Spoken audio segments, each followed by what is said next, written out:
ಸ್ನೇಹಿತರೆ, ಒಂದು rock solid morning routine ಅನ್ನೋದು ಹಲವು ಜನರ ಯಶಸ್ಸಿಗೆ ಕಾರಣವಾಗಿದೆ.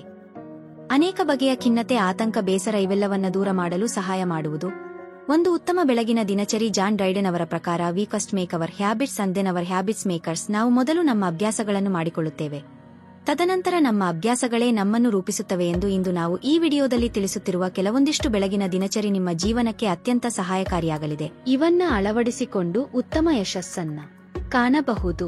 ಬಹುಮುಖ್ಯವಾಗಿ ಈ ಅಭ್ಯಾಸಗಳು ನಮ್ಮ ಮಾನಸಿಕ ದೃಢತೆಯನ್ನು ಹೆಚ್ಚಿಸುತ್ತೆ. ಆ ಅಭ್ಯಾಸಗಳು ಯಾವುದು, ಬನ್ನಿ ಇಂದಿನ ಈ ವಿಡಿಯೋದಲ್ಲಿ ತಿಳಿಯೋಣ. ನಂಬರ್ 1, ಬೆಳಗ್ಗೆ ಹಲ್ಲುಜ್ಜುವ ಮೊದಲೇ ನೀರು ಕುಡಿಯಿರಿ. ಏನು, ಹಲ್ಲುಜ್ಜದೆ ನೀರು ಕುಡಿಯೋದ ಅಂತ ಶಾಕ್ ಆಗಬೇಡಿ.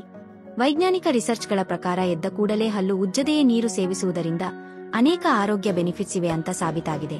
ಇಲ್ಲಿ ಪ್ರಮುಖ ವಿಷಯ ಏನಂದ್ರೆ, ನೀರು ಕುಡಿಯೋದು ಬ್ರಷ್ ಮಾಡಿದ್ರೂ ಮಾಡದೇ ಇದ್ದರೂ ನೀರು ಹೆಚ್ಚು ಸೇವಿಸಿ. ಬೆಳಗಿನ ಜಾವ ನೀರು ಕುಡಿಯುವುದರಿಂದ ದೇಹದ ಬ್ಲಡ್ ಪ್ರೆಷರ್ ಕಂಟ್ರೋಲ್ಗೆ ಬರುತ್ತೆ, ಮಲ ವಿಸರ್ಜನೆ ಸರಾಗವಾಗಿ ನಡೆಯುತ್ತೆ.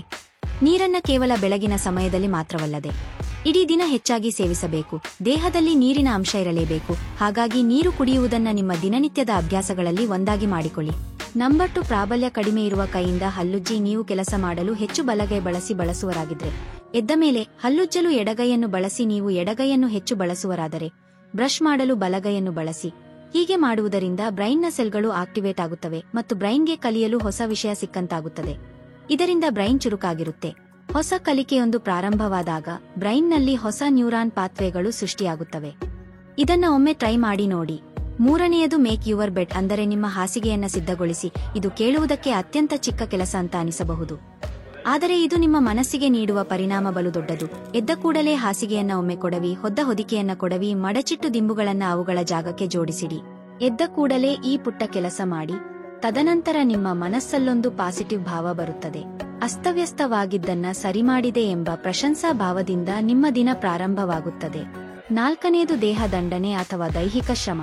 ಬೆಳಗಿನ ದಿನಚರಿಯಲ್ಲೇ ದೇಹ ದಂಡನೆ ಅವಶ್ಯಕ.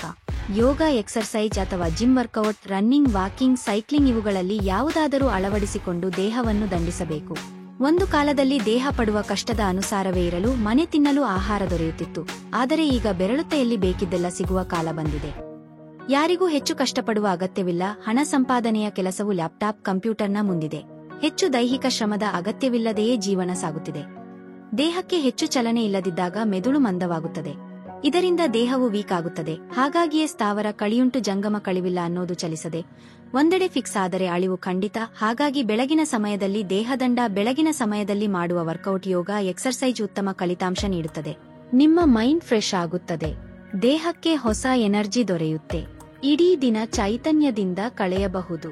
ನಂಬರ್ 5, ತಣ್ಣೀರಿನ ಸ್ನಾನ. ಸ್ನೇಹಿತರೆ, ತಣ್ಣೀರಿನ ಸ್ನಾನ ದೇಹಕ್ಕೆ ಉತ್ತಮ ಎಂಬ ಮಾತುಗಳನ್ನು ನೀವು ಕೇಳಿರಬಹುದು. ಹೌದು, ತಣ್ಣೀರಿನ ಸ್ನಾನದಿಂದ ದೇಹದ ನರನಾಡಿಗಳು ಆಕ್ಟಿವೇಟ್ ಆಗುತ್ತವೆ ಮತ್ತು ದೇಹದಲ್ಲಿ ರಕ್ತ ಸಂಚಾರ ಸರಾಗವಾಗಿ ಆಗುತ್ತದೆ. ನಮ್ಮ ಶಕ್ತಿಯು ಹೆಚ್ಚುತ್ತೆ. ಬೆಳ್ಳಂಬೆಳಗ್ಗೆಯೇ ತಣ್ಣೀರು ದೇಹದ ಮೇಲೆ ಬಿದ್ದರೆ ದೇಹ ಶಾಕ್ಗೆ ಒಳಗಾಗುತ್ತದೆ. ಆಗ ಎಂಡಾಫ್ರಿನ್ಸ್ ಎಂಬ ಹ್ಯಾಪಿ ಹಾರ್ಮೋನ್ಗಳನ್ನ ಉತ್ಪತ್ತಿ ಮಾಡುತ್ತೆ. ನಿಮಗೆ ತಣ್ಣೀರಿನ ಸ್ನಾನ ಒಮ್ಮೆಲೆ ಕಷ್ಟ ಎನಿಸಿದರೆ ಉಗುರು ಬೆಚ್ಚಗಿನ ನೀರಿನ ಸ್ನಾನ ಸೂಕ್ತ. ಜ್ವರ, ನೆಗಡಿ, ಕೆಮ್ಮು ಇರುವವರು ಸಹ ಉಗುರು ಬೆಚ್ಚಗಿನ ನೀರಿನ ಸ್ನಾನವನ್ನೇ ಮಾಡಿ. ನಂಬರ್ 6, ಬೆಳಗಿನ ತಿಂಡಿಯನ್ನ ರಾಜನಂತೆ ತಿನ್ನಿ. ಬೆಳಗಿನ ಉಪಹಾರವನ್ನ ಎಂದಿಗೂ ತ್ಯಜಿಸಬೇಡಿ. ಬೆಳಗ್ಗೆ ನಿಮ್ಮ ದೇಹ ಏನು ಸೇವಿಸುತ್ತದೆಯೋ ಅದರ ಮೇಲೆ ನಿಮ್ಮ ಇಡೀ ದಿನದ ಎನರ್ಜಿ ನಿರ್ಧಾರವಾಗುತ್ತದೆ. ಹಾಗಾಗಿ ಬ್ರೇಕ್ಫಾಸ್ಟ್ ಉತ್ತಮವಾಗಿರಲಿ. ರಾತ್ರಿ ನಿದ್ರೆ ಮಾಡಿದಾಗಿನಿಂದ ಬೆಳಗ್ಗೆ ಹೇಳುವವರೆಗೂ ನಿಮ್ಮ ದೇಹ ಸುದೀರ್ಘವಾಗಿ ಉಪವಾಸವಿರುತ್ತೆ. ಎದ್ದ ಕೆಲ ಸಮಯದ ನಂತರ ದೇಹಕ್ಕೆ ಎನರ್ಜಿಯ ಅವಶ್ಯಕತೆ ಇದೆ. ಹಾಗಾಗಿ ಪೌಷ್ಟಿಕ ಆಹಾರವನ್ನ ಬೆಳಗ್ಗೆ ಸೇವಿಸಿ. ಹೊಟ್ಟೆ ತುಂಬಾ ತಿನ್ನದೆ ಮುಕ್ಕಾಲು ಹೊಟ್ಟೆ ತುಂಬುವಷ್ಟು ಆಹಾರವನ್ನ ಚೆನ್ನಾಗಿ ಅಗೆದು ಸೇವಿಸಿ. ಸಮತೋಲಿತ ಆಹಾರವನ್ನೇ ಸೇವಿಸಿ. ನಂಬರ್ 7, ಧ್ಯಾನ ಮತ್ತು ಧನಾತ್ಮಕ ಸ್ವಯಂಚರ್ಚೆ. ಉಚಿತವಾಗಿ ಸಿಗುವ ವಿಟಮಿನ್ ಅಂದರೆ ಅದು ಸೂರ್ಯನ ಕಿರಣಗಳು. ಸೂರ್ಯನ ಕಿರಣಗಳಿಂದ ವಿಟಮಿನ್ ಡಿ ದೊರೆಯುತ್ತದೆ. ಸೂರ್ಯನ ಕಿರಣಗಳು ದೇಹಕ್ಕೆ ಬಿದ್ದರೆ ದೇಹಕ್ಕೆ ಹೊಸ ಚೈತನ್ಯ ಸಿಗುತ್ತದೆ. ಯಾರು ಸೂರ್ಯನ ಬೆಳಕನ್ನ ಹೆಚ್ಚು ಕಾಣುವುದಿಲ್ಲವೋ ಅವರು ಬಹುಬೇಗನೆ ಖಿನ್ನತೆಗೆ ಒಳಗಾಗುತ್ತಾರೆ ಎಂದು ಹೇಳಲಾಗಿದೆ. ಹಾಗಾಗಿ ಬೆಳಗಿನ ಸಮಯದ ಸೂರ್ಯನ ಕಿರಣಗಳನ್ನ ಪಡೆಯಿರಿ. ಇನ್ನು ಯೋಗ, ಧ್ಯಾನ ಮಾಡಿ ಎಂದು ಎಲ್ಲರೂ ಹೇಳುವುದನ್ನ ಕೇಳಿ ಇರ್ತೀರಿ.